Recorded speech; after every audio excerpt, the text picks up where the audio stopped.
What's up, you awesome dudes, and welcome back to Red Dead Redemption 2. So we all know that the game has been in development for over 7 years now, and it's the combined effort of all of the Rockstar Games studios. Well, in a recent article posted by Vulture.com called The Making of Red Dead Redemption 2, we get to learn exactly how much effort that really is. And spoilers alert, Rockstar Games has put a ton of work in Red Dead Redemption 2, making it possibly the biggest and most feature-rich video game of this year.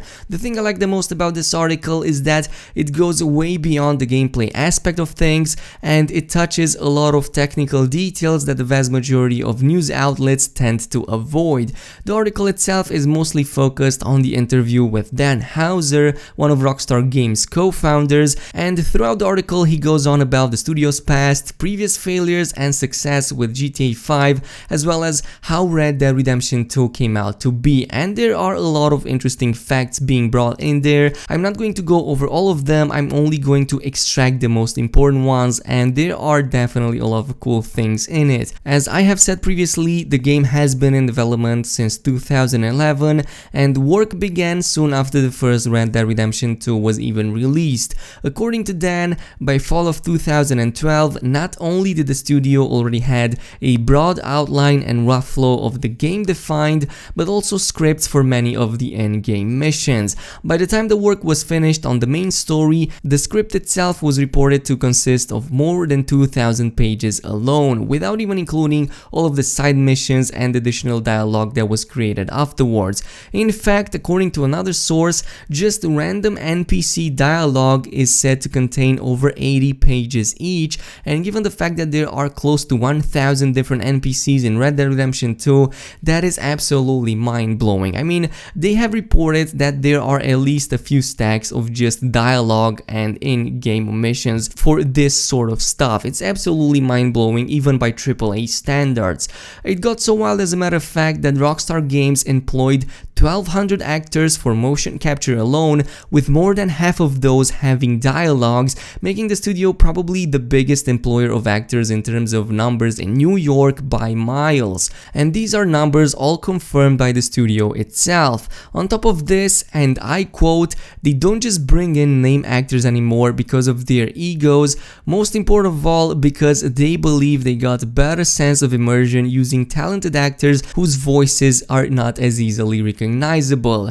And that's probably the main reasons why we didn't see any major leaks happening until now, most probably because there was nobody important enough to run their mouths and like just leak stuff, especially regarding the main storyline. And honestly, I'm happy that they made this decision. It definitely makes sense. I mean, it happened many times in the past with big actors running their mouths and spoiling story related stuff. There are many more interesting facts being shown in the article itself, and I will let you guys discover them for yourselves, but otherwise the finished game was reported to include over 2,000 days of motion capture, 300,000 animations, over 500,000 lines of dialogue, and even more lines of code. And it raises the bar so much for the gaming industry. I'm not gonna say too much here, there's a lot of stuff being shown in the article, slight story spoilers as well, so you're doing it at your own risk. But moving on, we also get to know how long is the main storyline, and it comes to a whooping 65 hours if the article is to be believed, and I'm pretty much inclined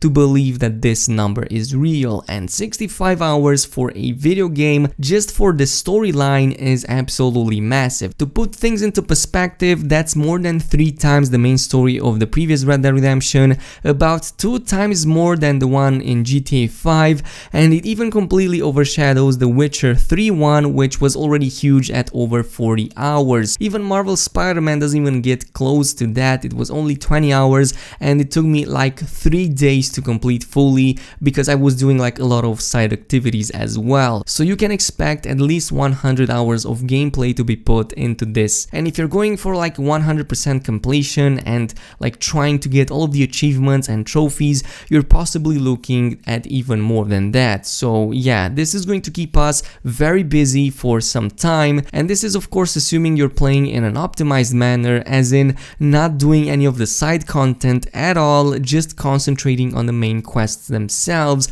which I believe is not even possible because you will definitely have to do some side content to like get better gear, upgrade your weapons and so on, even like bond with your horse as it has a lot of useful skills. So yeah, I'm really looking forward to pour in a lot of time in this game. This also raises the question, are there more than 70 main story missions in the game, or are the available ones just made longer? As you may or may not know, a few days ago we got a bunch of trophies being leaked, one of which was referring to earning 70 gold medals in the main storyline. At first we thought that this would be a 100% completion and that there are only 70 main story missions in the game, but it kinda looks like this is not going to be the case. Personally, I'm tempted to believe that there are much more than 70 main missions in Red Dead Redemption 2, and the achievement only refers to getting gold medals for the majority of them and not all of them. And this is like typical to most video games, like they don't always require you to complete all of the missions in the game with gold medals, but I might be wrong on that, and I'm really curious if there are indeed just 70 missions in the game, how long will they actually be? Because 70 missions divided by roughly 65 hours means you will be spending roughly 45 minutes to an hour per mission, and that is just insane to believe. I mean,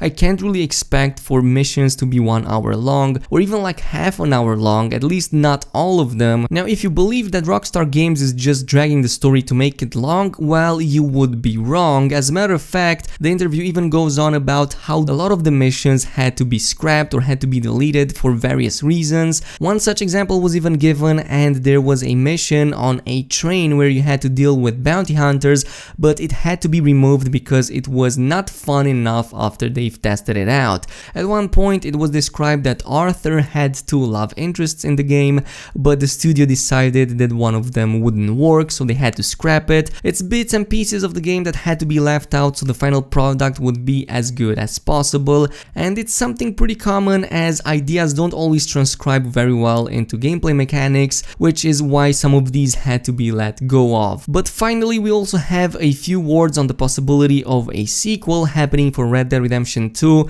which is something I've talked about like last week, but I got a little bit of heat for doing it so early. Nonetheless, Rockstar Games might do another Red Dead Redemption 2 game, and I quote, "if this one does well enough and we think we have other interesting things to say." So there you have it, folks. Rockstar Games is definitely open to create a sequel. I'm really curious to see what a Red Dead Redemption 3 would even look like if this is already amazing enough, but of course that would only happen in probably another 7 or 8 years from now, maybe even more until then, as their primary focus is now obviously on the single player, on the game launch, as well as on the online mode, which will be released next month. And speaking of the online, which is set to come out in November by the way, there are still scenes being written for this and motion capture being done, and the plan is to make it as robust as Grand Theft Auto Online once it's found its feet creatively. If that is a good or a bad thing, I don't really know, but it's undeniable that the model worked very well with GTA Online, so expect a lot of the things similar from GTA Online to be brought in Red Dead Redemption multiplayer. And this pretty much covers the more interesting bits and pieces from the article itself. Tell me what's your opinion on this, and you can go ahead and voice it in the comment section below. I will try to read